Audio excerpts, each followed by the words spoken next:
Welcome to this episode of the podcast Nursing EDge Unscripted, the Scholarship track.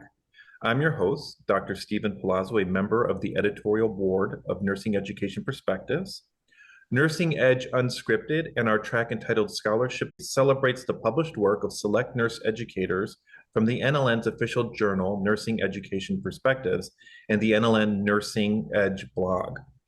The conversations embrace the author's unique perspectives on teaching and learning innovations and the implications for nursing program development and enhancement. In this episode, we will discuss effective teaching and learning strategies for teaching about racism. We will discuss the perspectives of my guest today, Dr. Danica Sumpter, who is a clinical associate professor at the University of Texas' Austin School of Nursing and authored Praxis, Evidence-Based Strategies for Antiracist Teaching in Nursing. The article can be found in our current September-October special issue of Nursing Education Perspectives. Dr. Sumpter, welcome. Thank you, Stephen. I'm happy to be here. We are very happy to have you here. And I want to start off by first asking you to just describe the process of anti-racist teaching and learning and why it's imperative to dismantle the structures and systems that support a white narrative in nursing education. And very specifically, I guess, for the audience that have no experience in this area and are very hesitant or unsure of how to move forward? Yeah, that's a great question. And I'm going to take a page from Simon Sinek and start with the why first.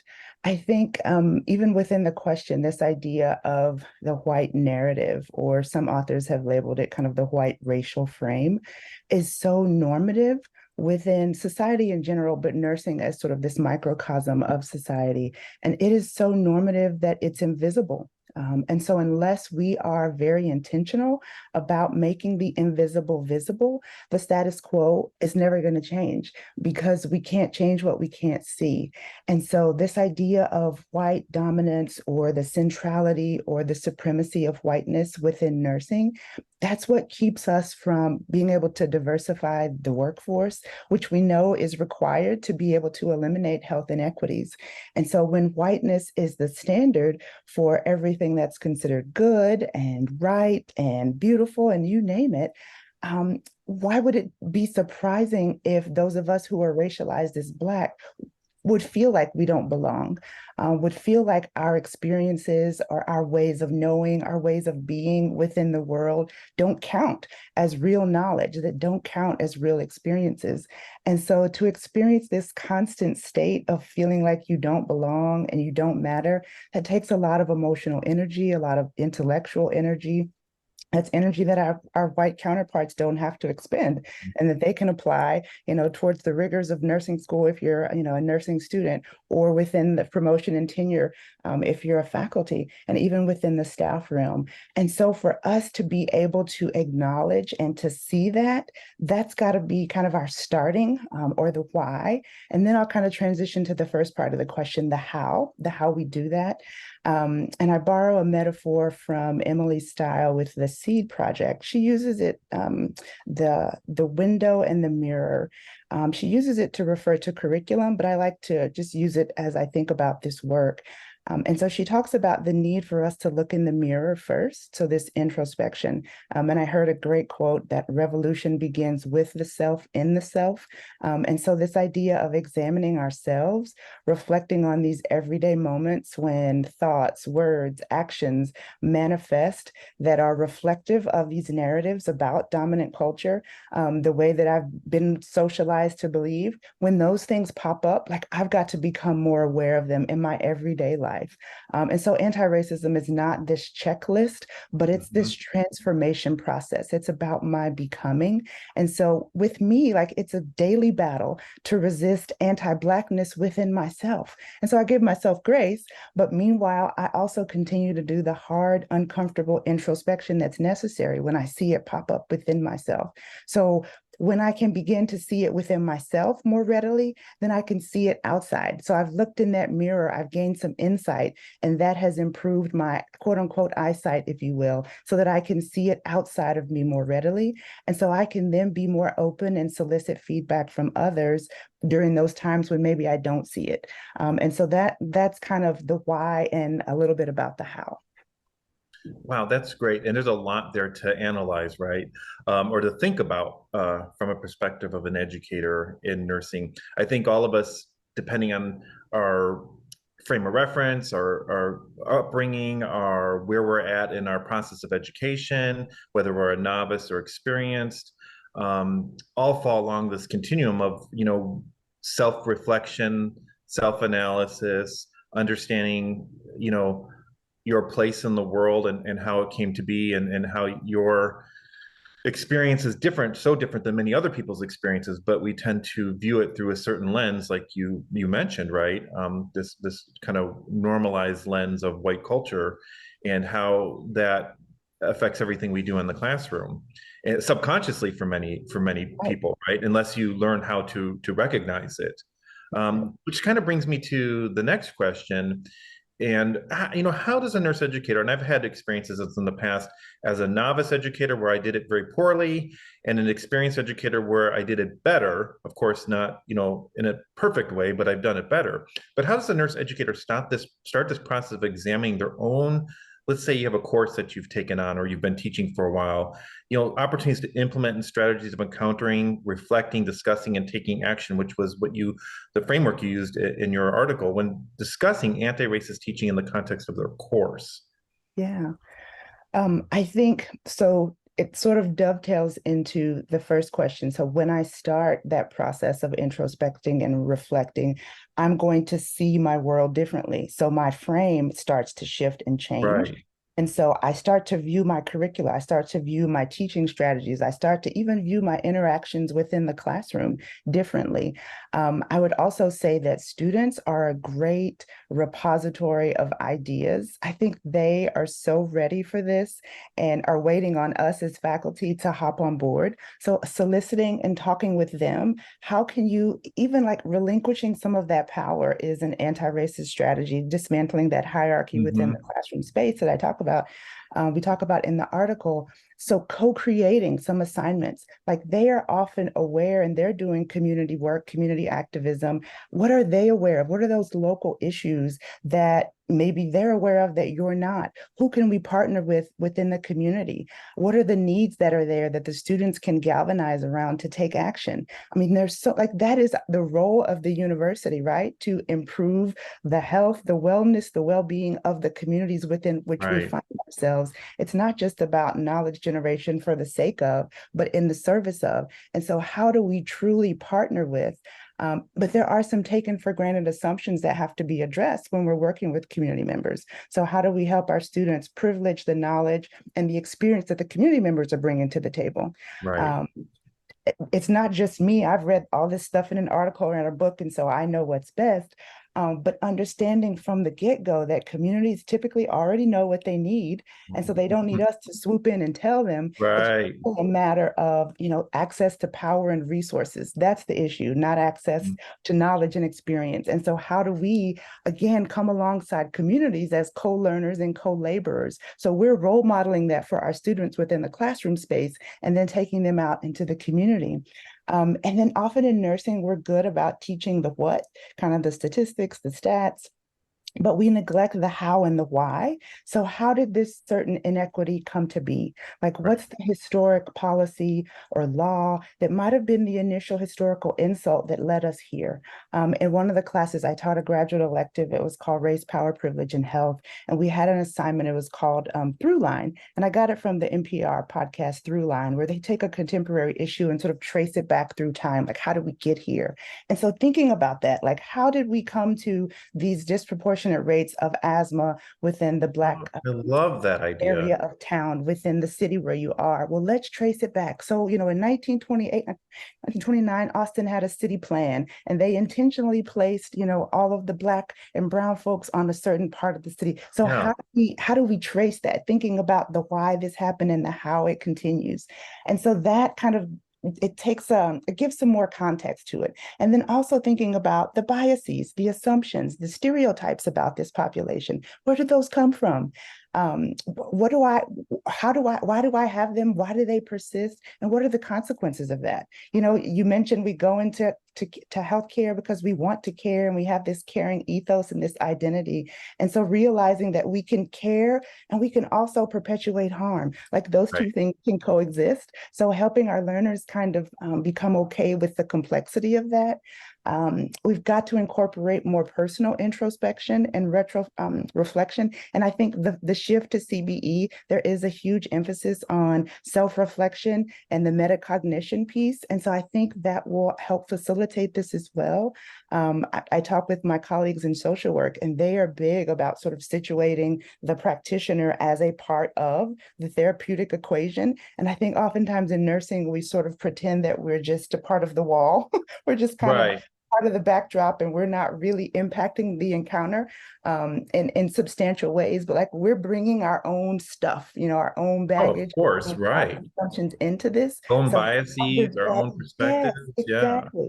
And I think Christine Tanner's kind of revision of her clinical judgment model takes that into account too. And so I think we're shifting, we're heading in these good directions, but thinking of encounters that we already have within our classes, and how do we then pull and tease out the systems and structures of oppression, racism being one, reflect on those intentionally, bring those into discussion, and then how can we take action around them?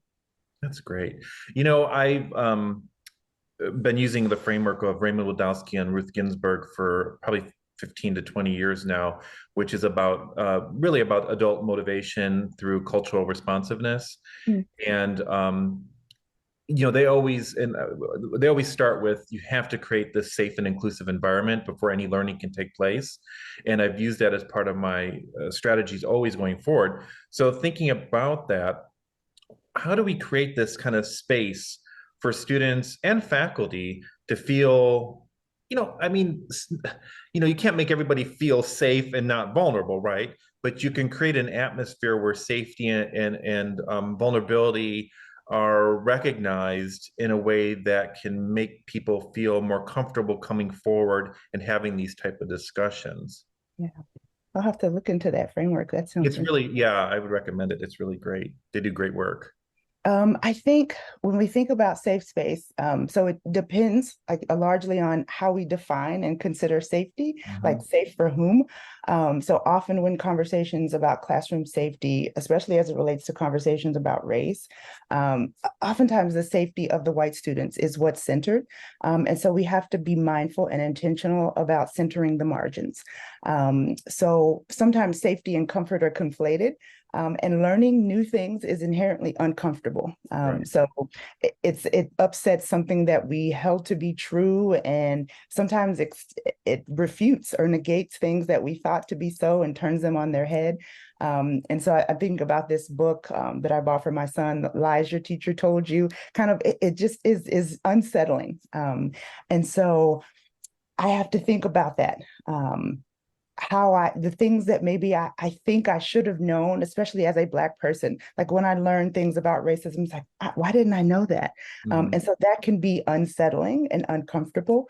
But I think about the article by Clements and Arau that talk about brave spaces rather than safe spaces. And so our organizations and hence our classrooms are not race neutral. And so we should not presume that they're safe for all learners, or really all faculty for that matter, who are racialized as Black or brown, or really lots of marginalized identities. And so I think when we talk about centering the margins, if you're not sure, like to ask. So creating anonymous polling. Stephen Brookfield has this critical questionnaire, is a good way to think about asking those questions to make sure, again, because I'm coming in with my view, my frame, my thinking, and I'm thinking everything is good, but I've got students who are coming in with lots of different identities, and it may not be so good. And so unless I ask, I may not know. And so anonymous polling is a good way to do that. Again, that critical questionnaire to ask at the end of each class. But but it doesn't even have to be, super formalized. I've done check-ins as a way of building community. I think that's another huge tenet of anti-racist praxis is building community. So we, within our capitalist society, are competition, and it's about that piece. And sometimes students come into nursing school with that competitive sort of nature within them. So unless we are intentional about building community and helping us see that we are stronger together, and so that is, checking in with each other at the beginning of class, how are folks doing, is just a simple, easy way to do that. That time that you have when we are face to face, at the lectern at the end. So letting students know I'm here for you, during break, kind of just, checking in and asking them how they're doing. With life outside of class is a good way that they know that you care about them. Again, this is not the default. So, being intentional, icebreakers, introductory discussion boards where, you have a video of yourself as the instructor sharing Right. yourself, role modeling, transparency, vulnerability. As vulnerable as I'm willing to be is generally the tone that the students will take. They'll match me. So, I think about bell hooks, like us not expecting students to do and to go where we're not willing to go ourselves. And so much of what I do as a faculty, it reminds me of parenting. And I had this moment when I was a clinical instructor. I would just grab a bag of salad because it was easy and quick, on my way out the door. And I would eat salad with my students for lunch. And I remember the students remarking about, oh, you eat so healthy. And I'm thinking, I didn't even know y'all were looking at what I was eating. Right. But the power of just our actions and role modeling, what message does that send to students? And so we are teaching by what we say, we're teaching by what we don't say. When we ignore and kind of go over conversations like a bump in the road and don't address issues when they come up in the moment, we're role modeling by what we do and what we don't do. And so again, I think creating a community agreement at the beginning of class is a good way to sort of have these conversations and to be explicit. What do students perceive as respectful, disrespectful? It may be very different from what I as a faculty think. And so let's put that out there. What do we hope gets accomplished within our time together? What are we afraid of happening? And so how do we create a community agreement so that we ensure that our hopes are actualized and our fears are minimized? And then holding each other accountable to that each time we meet is a good way. That's something I've done in classes as well as with faculty within book clubs. Another just sort of way of building community is social annotation. I've used Hypothesis, but there are lots of different platforms out there, but just ways to help students to get inside of each other. Curiosity, I think, is this, I keep coming back to in all of my readings, it is this lost kind of dying art within our society at large, but just becoming curious about one another's thinking, not trying to prove a point, not trying to win an argument, but truly trying to understand and become curious about what one another is thinking. And so social annotation can help with that as well. I'm not sure if I even answered the question. I think you answered it. I think you gave us a lot to think about, right?